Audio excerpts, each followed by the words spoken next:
É a oportunidade que a gente tem quando vai ouvir uma opinião contrária de aprender uma visão diferente. Porque eu tendo a pensar diferente de você, Léo. E aí, veja bem, não é discordar, concordar, é realmente pensar diferente. Eu não tenho essa preocupação com o médico que vai mandar caminhar, pelo contrário, eu quero que ele mande caminhar. Quanto mais gente estiver caminhando, mais gente vai querer procurar a gente na hora de aperfeiçoar. Caminhar é algo que não precisa, na minha visão, não precisa de prescrição. O cara é obeso, se ele consegue levantar do sofá e caminhar, se não está numa morbidade, que ele tá, que aí é outra situação, é outro tipo de intervenção, e que por mais que a gente pode falar, isso é raro, mas tem, né, e isso é muito complicado, mas de uma maneira geral, as pessoas com sobrepeso obeso, elas conseguem andar, então elas deveriam andar. E quanto mais essas pessoas se tornam ativas, mais para mim. Aí isso é uma visão, tá, Léo? É Não, por isso que eu tá. acho que não é questão de concordar e discordar, e eu gostei muito da sua fala, que a gente vê realmente o contraponto. Eu quero que todo mundo recomende atividade física e uma hora uma pessoa dessa vai cair na minha mão. E nem tudo precisa ser sistematizado para mim. E aí você falou um negócio que é muito legal, que tem a questão da prática esportiva, sim. E a questão do balanço energético, que é uma armadilha muito grande, mas você tem uma curva nesse balanço energético, né? Você é quase um U. Essa curva ela não é um U perfeito, mas ela é quase um U do cara sedentário se tornando ativo e fazendo um monte de atividade física em relação ao quanto de gasto de consumo energético ele compensa. Então, quando você está parado e você começa a fazer atividade física, ainda que você absolutamente coma mais, a tendência é que percentualmente você coma menos. E você começa a gerar um balanço energético negativo de uma forma um pouco espontânea. E aqui a gente não está falando da qualidade da comida, que Sim. influencia muito mais nisso aí. Pode influenciar absurdamente mais. Eu não vou falar nunca que negócio de número não existe, 80%, 90%, 10%, 30%, enfim. A qualidade da comida, o tipo, que é a competência da nutrição, ela vai influenciar esse balanço energético de maneira espontânea, né, porque eu não estou falando de contar as calorias, mas de ter o déficit de uma maneira que você comeu, ficou satisfeito e não chega, mais do que o exercício. Mas a atividade física, ela tem essa função em U, que é do zero. Quando eu começo, eu não sei como é que eu faço aqui, então não vou desenhar nada. Quando eu começo a fazer atividade física, eu começo a proporcionalmente diminuir a minha ingesta. À medida que eu vou aumentando, eu começo a aumentar essa ingesta. Porque quando eu vou me desviando, quando essa curva vai desviando para o esporte, que o consumo, o gasto energético é muito alto, o consumo tem que aumentar para acompanhar. É absolutamente natural, né? É importante até que isso aconteça. Mas ainda hoje, a relação do gasto energético com o consumo energético, ela ainda é dúvida na literatura, né, Léo? Eu estou falando isso aqui, mas tem trabalho que mostrou o contrário. Né? E aí, por que acontece isso, gente? Porque trabalho científico é médio.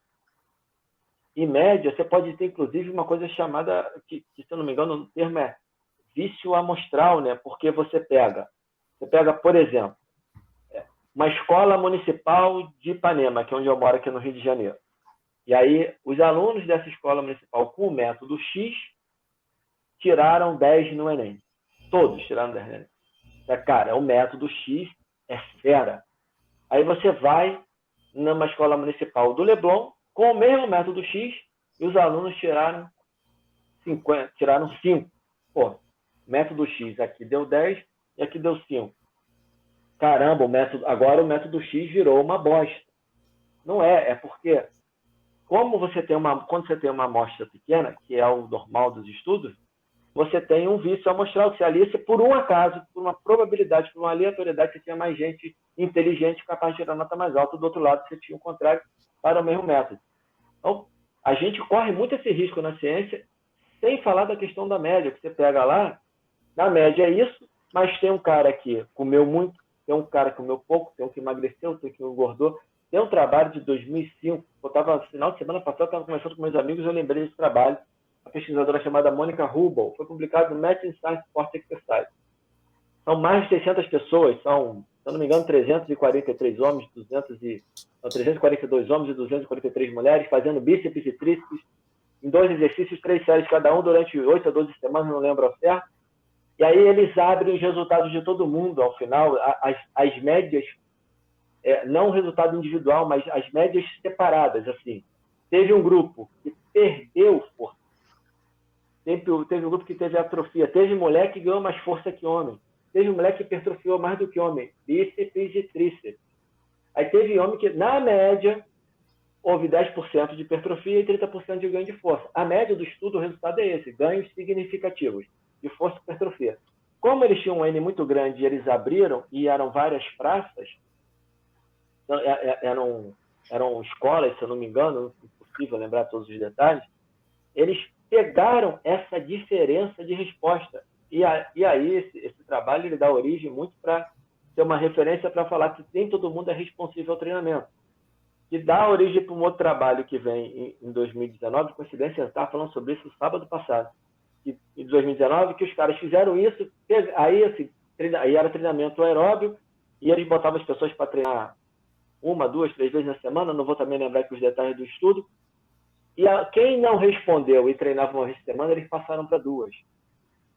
E aí, quando passaram para 2, algumas pessoas responderam. Essas que não responderam, passam para 3. E o que eles mostram com esse trabalho? E muitas vezes, talvez, o que você precisa é ajustar a dose, mas todo ser humano, talvez, aparentemente, todo ser humano é capaz de responder a um estímulo. Só que olha só que barato, gente, porque a gente está conversando aqui. Quanto a gente precisa ajustar, às vezes você está com um aluno e você trabalha com a média de um estudo que você viu, e a tal da ciência, né? Eu estou fazendo tudo que a ciência tem, e você tem que fazer um desvio dessa ciência, tem que saber adaptar. Por isso que é importante saber interpretar, porque você não sabe como aquela pessoa vai responder. Mas voltando aqui para o seu ponto, Léo, essa questão, que é o único ponto que eu penso realmente um pouco diferente, e eu acho que isso dá uma discussão muito longa. Mas eu gosto da ideia do nutricionista falar para a pessoa caminhar.